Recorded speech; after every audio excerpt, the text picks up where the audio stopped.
Friesland is na Flevoland de provincie die het meeste van het koningshuis is. 74% van de inwoners vindt hem zelfs een koningsman of vrouw. Dat blijkt uit onderzoek van Eén Vandaag en Omroep Friesland. Prinses Maxima is van Friesen het populairste lid van het koningshuis, volgend door koningin Beatrix. Maar vanwege het mooie weer werden de Koninginnedij-evenementen in Friesland druk bezocht. Met oldtimershows, concerten, oudbades en vanzelfs vrijmerken wordt deze feestdag rondom in de provincie viert. 6 auto's binnen sneuntemidjes concertrekken op het parkeerterrein van een supermerk onder 10 dik in Ljouwert. Dat een lanternenpeel omwaaid wie.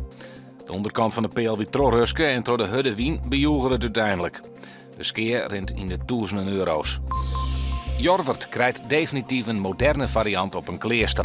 Op initiatief van de stichting Nijkleester en de protestantse gemeente in het dorp wordt het pioniersplak Nijkleester begonnen. Dat is bedoeld voor mensen die in een religieuze omjouwing terecht komen willen.